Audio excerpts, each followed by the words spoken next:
Good evening, lovely to have you with us. Coming up on BBC London. The Silvertown Tunnel opens in East London, stretching under the Thames, but questions remain over the river crossing's environmental impact and the cost to cross. I'm impressed. The traffic in Blackwall tunnel was horrible. I'd say within a couple of weeks' time it's going to be absolutely chaotic, pandemonium. Also ahead tonight, after attacks on wildlife in many of our parks, calls for tougher laws around the sale and possession of catapults. Caring for loved ones 24/7, we find out how some hotels are now offering respite to unpaid carers. Plus, this is for those of you who like your egg hunts extra large. Join me later for lots of ideas on what to do over the Easter holiday without having to shell out.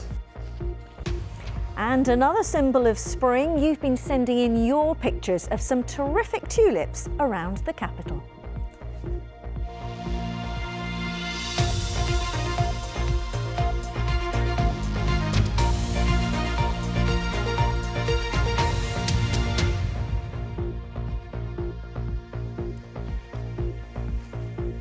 Hello and a very warm welcome to the programme. First tonight, take a look at the first new Thames road crossing in more than 60 years, which officially opened today. The Silvertown Tunnel stretches almost a mile from Greenwich to Newham, next to the Blackwall Tunnel. Both the East London crossings are tolled. Silvertown is still not without controversy for both its environmental impact and its cost to commuters. Our transport correspondent Tom Edwards reports. Can a road tunnel be green? The Mayor thinks so and this morning caught a zero-emissions bus through the new Silvertown Tunnel. Are you embarrassed a bit that you are opening a road tunnel? I'm so excited. We've managed to have this tunnel open on time, on budget. The improvements there are for those in South and East London are humongous. The green package means cyclists get to go from one side of the river to the other for the first time ever, and it's going to be for free. Pedestrians can go from one side of the river to the other for free, one of our buses. There are 21 free buses an hour and this a bus for bikes. TfL hopes the Silvertown will cut congestion at the crossing, but there are big questions about pollution and larger HGVs will now be able to use it, and there's opposition.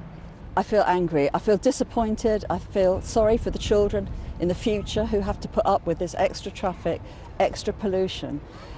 That money should have been spent on something reducing carbon emissions for the climate crisis and reducing air pollution. From today, vehicles will also have to pay to use the Silvertown and the Blackwall Tunnel next door. TfL says tolls control congestion and pollution. Now, the Silvertown Tunnel has opened this morning, as you've been hearing in the news. Traffic is flowing both ways into the Silvertown Tunnel and the Blackwall Tunnel. Anecdotally, there seemed to be more traffic on the Dartford crossing. For Louise, a teacher in Hackney, using Silvertown will now mean an extra £8 a day. As a teacher, it would be nice to get some kind of discount as a key worker, someone who puts back into the community. Going on public transport isn't really an option for me because I have to carry a lot of books around. I'm an English teacher, so it's really frustrating. There will be bigger tests ahead for this crossing. Roads were quieter due to the Easter holidays. But for the first time in over 20 years, road charging has returned to the capital. Tom Edwards, BBC London. Well, the crossing has been a long time coming and one of its key aims was to address congestion in that part of the capital. Our reporter Matt Graveling has spent the day with drivers in East London on both sides of the river. After 13 years and £2.2 billion, this 1 mile stretch is now open for business. While the Silvertown Tunnel will be used by many motorists, today we're focusing on two. First, meet Mikhail. Mikhail runs 5 vehicles plus subcontractors within the M25, promising customers a quick pickup of their packages, not always easy for his drivers living out east. In the morning, before, it took them 1.5 hours or 2 hours to collect a parcel or pallet from Greenwich. Now, maybe it will be 15 minutes. This was Mikhail's first journey through the Silvertown Tunnel. I'm impressed. The traffic in Blackwall tunnel was horrible. Sometimes it was more convenient to take the ferry at Woolwich, so the traffic, as you can see, is very light. However, there were a couple of wrong turns, seemingly due to sat-navs needing an update to accommodate new routes and roundabouts. So Mikhail's business is all about timing, getting from point A to B as quickly as possible. So for him, the tunnel is a good thing, but there are other considerations. And one of those is money. Dom runs this waste management company here, and it's got over 100 staff and more than 50 vehicles. And for him, costs are going to increase. Dominic is Managing Director of Westminster Waste. Just 24 hours after the increase in employers' national insurance contributions, another blow to their budget. Look, infrastructure has to be paid for. We know that, but higher business rates, costs, more tolls, it's just increasing, and it's making people hesitant to grow their business, and I'm led to believe these type of businesses are the backbone of the country. Now, we're going backwards. We need people at work to pay tax. 2 employees here have already considered quitting due to the new costs of their daily commute through the tunnel. Dave is the fleet director. It's half term for the children, so it's made the traffic a little bit lighter, but I'd say within a couple of weeks' time it's going to be absolutely chaotic, pandemonium. So, while tunnel charges will depend on type of vehicles and time of day, just what does it mean for Dave? 4 trips per truck per day. You're looking north of 300,000 with the NI contribution. That's £500 million Every year? Every year. The Mayor of London has called the tunnel a vital link across East London. However, this new connection is already dividing opinion. Matt Graveling, BBC London. Well, we're keen to hear from you on this. Did you drive through the Silvertown Tunnel today? Do you live in the area and how does it affect you? Tell us about your experience or perhaps to ask a question. Just get in touch by email using the address on your screen. Hello, bbclondon@bbc.co.uk. Let's turn now to some of the day's other news. The family of 15-year-old Isaiah Smith, who died after he went swimming in a lake in southeast London, have paid tribute to his infectious smile, kindness and unwavering dedication to others. He was found in Beckenham Place Park late on Friday, more than 7 hours after he went missing in the water. Around £50,000 worth of stolen tools have been recovered during a Met police operation at a car boot sale in Rainham over the weekend. 4 men aged between 40 and 60 were arrested on suspicion of handling stolen goods. And dozens of hot air balloons are set to soar above London's skyline later this year for the first time since 2019. The Lord Mayor's hot air balloon regatta could happen as early as the 11th of May, weather permitting, but organisers have also earmarked 2 standby dates in July. Wildlife campaigners say attacks on birds and animals at some of our parks are becoming almost a daily occurrence, with catapults being used to maim or kill them. Swans and geese have been attacked with ball bearings, with foxes, squirrels and pigeons also targeted. There are now calls for tougher laws around the sale and possession of catapults. And just a warning, you might find some of the images in Aisha Baksh's report upsetting. It's a tranquil spot for both people and wildlife, but over the last few years, Priory Gardens in Orpington has become a target for all the wrong reasons. These distressing pictures show birds who've been attacked with catapults and ammunition such as steel ball bearings. Jackie Mitchell is a volunteer here and says it's now become a daily occurrence. Seen a Canada goose being killed by 2 kids by catapult, and I saw it writhing around in pain and dying in front of my eyes. That was horrific. And it's an issue being felt across London and the South East. A few months ago here at Beddington Park in Sutton, a female swan was killed. An X-ray found it had been shot in the head with a ball bearing. Save our wildlife, stop the catapults. And this weekend, local residents and campaigners held a protest at Priory Gardens, calling for better protection for its wildlife and stronger laws around catapults. And it's just not right. Something has to be done on a local level, government level. It can't carry on like this. It's just not fair and it's just cruel.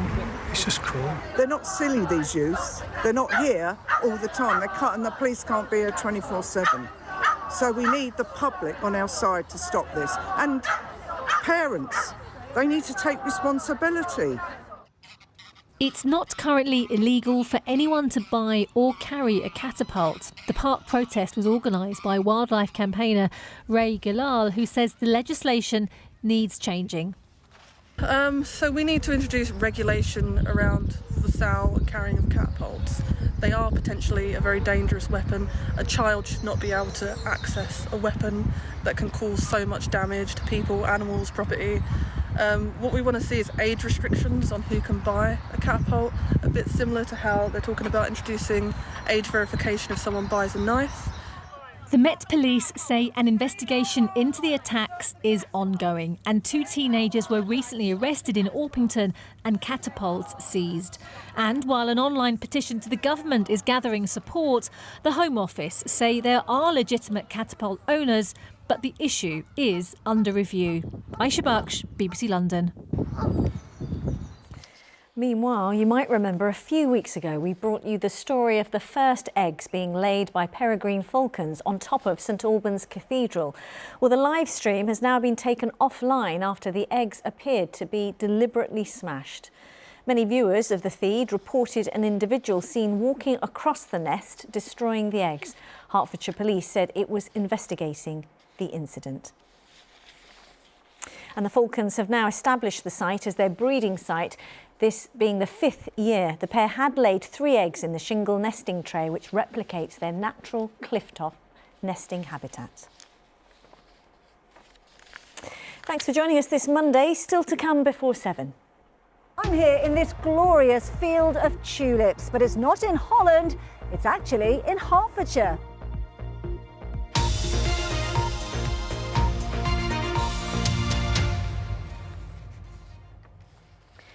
Now, it's been almost 20 years since Jean-Charles de Menezes was shot dead in a South London tube station by police after being mistaken for a terror suspect.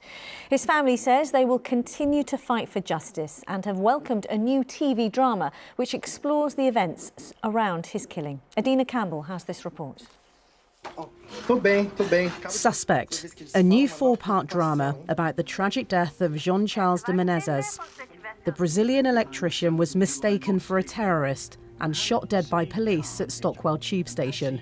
His family says this new series finally reveals the truth. I was reassured that the truth was being told to clear my son's memory. He was educated, he was civilized, he was a boy who studied. He had good intelligence to live on Earth without having to be killed so young. The drama follows the police operation after the 2005 London terror attacks. The day before he was killed, suicide bombers targeted the London transport network again, but failed. Mr. de Menezes was wrongly identified as one of the suspects. He was followed and then shot in the head and shoulder by 2 police marksmen. Did you all agree as a family that this was the right decision for your son's story to be told in this way? We're very happy that the truth about my brother's life is being told. The life of struggle, his roots in rural Brazil, how he moved to another country in search of a better life. The Metropolitan Police says the 27-year-old's death is a matter of deep regret and has reiterated its apology to his family.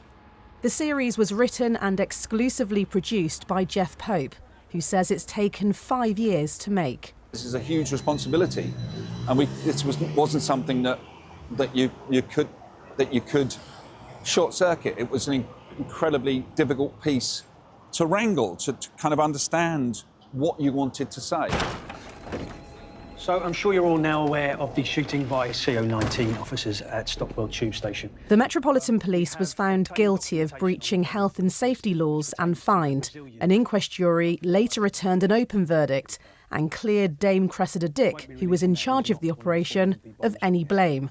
The Met Police settled a damages claim with the family, but 2 decades on, the family say they will never stop fighting for justice. She's 80. She just left this small town, like the other side of the world, to come here to still fight for him. 20 years gone, but this loss is still echoes in our hearts because our life is priceless. Keep up the fighting. You're brave. Senhora é muito corajosa, tia. Não é que a gente é corajoso. It's not about being brave. É que na verdade a gente tem que ser forte. It's about fighting. A gente tem que ser forte, a gente tem que lutar para viver. Fighting to live. Adina Campbell, BBC London. Now, there are nearly 600,000 unpaid carers in London, contributing billions to the economy. Today, the carers' weekly allowance they receive went up. But while there's financial support for some carers, very few get any respite from their caring responsibilities. One charity is trying to change that and connect them with hotels that have spare capacity where they can stay for free. And it's already proved a lifeline for some, as Victoria Hollins can tell us. No, Arlo, don't eat it. Gabrielle is a full-time carer for her son Arlo. She says he's a cuddly, energetic and special little boy. But he also has autism and finds it hard to communicate. Being a parent to a child with special needs is so much more than just being a parent. You are their 24-hour watcher. You cannot leave them alone. I have to constantly keep an eye on him, and you don't get a break. But Gabrielle and her partner did recently get to go away for free thanks to the charity Carefree. It connects unpaid carers with hotels that have spare capacity. I think the first thing for carers is that they feel recognised. They are a very much invisible part of our society when it comes to who is providing the backbone of our health and social care system. So the fact that they're identified, they're recognised, they're congratulated and supported to continue their caring role, and also it's something that makes a genuine positive difference to their life. There are more than 590,000 unpaid carers in London, contributing nearly £19 billion to the capital's economy every year. Susan Copping has been the full-time carer for her 103-year-old mum for 10 years. She's just spent 2 nights at a hotel in Islington via the Carefree charity. She's absolutely wonderful, but it is pretty full on now, especially in the last 2 or 3 years. So the recharge is just being off duty altogether. I can sleep, I can read, I can do a crossword. I'm not limited by time at all. Hotels have provided almost 13,000 carer breaks for free so far, worth £3.5 million. Yesterday we went to a comedy club in the evening, which was fantastic. The fact that we can give this unsold room for people for better use and to really recognise them was a no-brainer for us. When they come, they don't just come to stay the night. They have a packed agenda. They go and see shows. They do sing. They go and see, art exhibitions and so on. Where's the camera? Finding interim care is still a huge challenge for many families, but for those that can, the impact of a short break away can be life-changing. The buzz you get from just being recharged and switching off, even for one night, just one night away, it's made my mind open up now. Victoria Hollins, BBC London. OK, bit of a clue what we're going to talk about next, because as many families across the capital will know, the Easter holidays are underway for many school children. And what to do during these sunny days will be a hot topic for many. So we've been looking at how to make the most of what London has to offer while not breaking the bank. Lakshmi Gopal is out in South London and can tell us more. Lakshmi. Riz, why do a normal egg hunt when you can do London's big egg hunt? This is one of 21 eggs hidden around Battersea Power Station site, and they're among 100 eggs scattered around the capital. You can download a free app to try and find them all. They're hidden in places like Covent Garden, Canary Wharf, and even Buckingham Palace, if you like soldiers with your egg. Sorry, couldn't resist. But there are also plenty of other things going on over Easter for you to do. Sticking with the theme of egg hunts, there are egg hunts at London Zoo, Hampton Court Palace, Ham House and Gardens, and at various National Trust properties. And you can even do one along the Thames in a Thames rocket. And if by the end of it all you've just eaten far too many chocolate eggs, you can burn it all off by doing the London Easter 10K at Regent's Park. That's on Easter Monday. But if you're after something a little bit more sedate and you're in the market for some free family activities, then you can do some nature road shows at Regent's Park, Richmond Park or Bushy Park. And they've got various activities like scavenger trails and nature crafts and interactive games. And there's also an entire festival dedicated to spring, and that's at the Horniman Museum and Gardens, and that includes an animal walk and seed planting, and that's on Easter Saturday on the 19th. And of course, there are plenty more things that you can do if you're looking for things to do during Easter on a budget. You can go to your local authority's webpage to find out, and you can go to your local library for more free events there. And this free event, the big egg hunt, concludes on the 27th of April, and after that all these eggs, each with a unique design, will be auctioned off, and the money raised will go to the Elephant Family Charity. So you can have your eggs with a side of good deeds as well, Riz. I see what you did there, Lakshmi. Thank you. Some really useful information. Appreciate it. Lakshmi Gopal there. Well, some lovely weather to kick off the Easter holidays, and flowers blooming, another symbol, of course, of spring. And today you've been sending us some of your terrific tulip pictures. You might even spot yours. Well, a good place to spot some of them, rows of them in fact, is in Hertfordshire at Tully's Tulip Fields, which will open to the public this coming weekend. Well, Layla Hayes is there for us this evening ahead of that. And Layla, gosh, looks absolutely stunning. Oh, Riz, it really is lovely, isn't it? And I've been taking a little sneaky peek at these beautiful tulip fields today before the crowds get here. So just take a look at these fields. 500,000 bulbs have been planted here, and there will be 100 different varieties of tulips blooming here in the next few weeks. Well, Stuart Beer is the owner of Tully's Farm. He joins me now. Stuart, this is the first time that you have planted the tulips here in Hertfordshire. So tell me what visitors can expect when they come here. That's right. Well, we did it last year for the first time down at our Tully's Farm in Sussex. And this is kind of a relative copy of that. So we've got 100 different varieties of tulips, fabulous colours. There's food, there's coffee, teas, and lots of photo opportunities. From old tractors to hearts in the middle of the field, and a perfect Instagram picture. And I know you were hoping to open last Saturday, right. But it was slightly delayed. Tell me why that was. Well, it's just that the winter that we've had has been much colder. Last year we actually opened on the 28th of March, so we're 2 weeks later for this location here. And I think it's just the ground conditions were cold, although it's lovely and sunny now. They could do with a bit of rain, actually. So, dare I say, we could do it a little bit. And the farmer's never happy, is he? Yeah, so have you been sort of watering them and keeping them ready? No, not on this scale. We haven't at all. No water, so we're praying for some rain. And you mentioned it's a very sort of Instagrammable thing, isn't it? It feels like tulips have become very fashionable. They're very trendy at the moment. Why do you think that is? That's right. I think it's Instagram. I think it's TikTok, Instagram, and the whole... Obviously, they're very, very popular in Holland. A lot of people will travel out to Holland to see them, and they're absolutely fabulous. We actually picked this idea up from the States as a seasonal thing. We're a seasonal events business based around sort of horticulture, and tulips fit within the season perfectly. It's the first colour of spring, and yeah. And how long will these tulips last here? Should be 3 to 4 weeks. So we sort of think that we'll be probably the 5th of May, roughly, would be when they finish, but it may run another week after that. OK, thank you very much for talking to us today, Stuart. Well, there are a total of 10 kilometres of tulips here in Tully's Fields, and as Stuart says, it will open to the public this Friday, the 11th of April. So if you like tulips, you know where to come. We certainly do, Layla. Thank you so much. That's so uplifting just to see them there. And there was some debate in the newsroom today about where tulips originate from. Perhaps you can let us know your idea of where they originate from, because I can tell you much debate over that. And with that, let's get a check on the weather with Gillian Brown.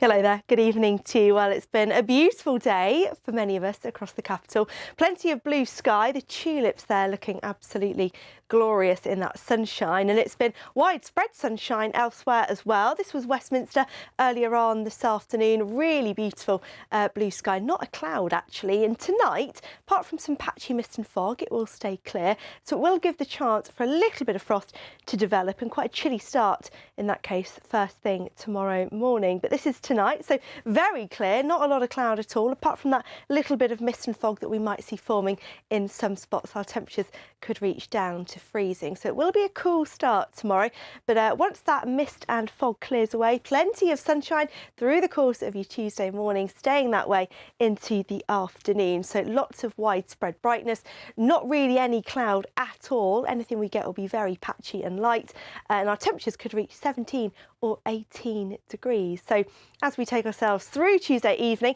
and overnight, again, plenty of clear sky. Still got a little bit of an easterly breeze, and we will see some cloud moving in there further east as we head through the early hours, but temperatures maybe a little higher, around 1 or 2 degrees. But it's the high pressure that stays with us through Wednesday. It's staying over us, keeping things very settled and fine. It will start to move a little bit further southwards as we head towards Thursday and Friday. But you can see we've got quite a bit more cloud through the course of Wednesday morning. It does eventually clear, and by the afternoon we'll see our temperatures up to around 17 degrees quite widely, so feeling very pleasant in that sunshine. As that high pressure slips further south and west, we are going to introduce some warmer air into Friday and Saturday, so it will still be settled and bright, but also we'll notice our temperatures really climbing towards the end of the week, so definitely still plenty of opportunity to make the most of that sunshine. And just look at our outlook, look at all that brightness we've got to come this week, staying in the mid to high teens initially through the first part of the week, 17 or 18 degrees, and then by Friday and Saturday those highs up to around 22 Celsius. So a fine week of weather ahead. Thank you. A quick reminder of the main headline today. President Trump's import tariffs have continued to cause turmoil on the global stock markets. In London, the FTSE 100 share index dropped to its lowest level in a year, and Asian markets fell to a decade low. That is it for now, so thanks very much for watching. On our website, more on the opening of the Silvertown Tunnel today, including what drivers need to know and who pays. Also, how the historic Grade 2 listed Custom House on the north bank of the Thames could be turned into a luxury hotel. And there's more. The rescue donkeys taking on an unusual job, helping out at a London school. From me and everyone here on the London team, whatever you're doing, enjoy your Monday evening. Bye-bye.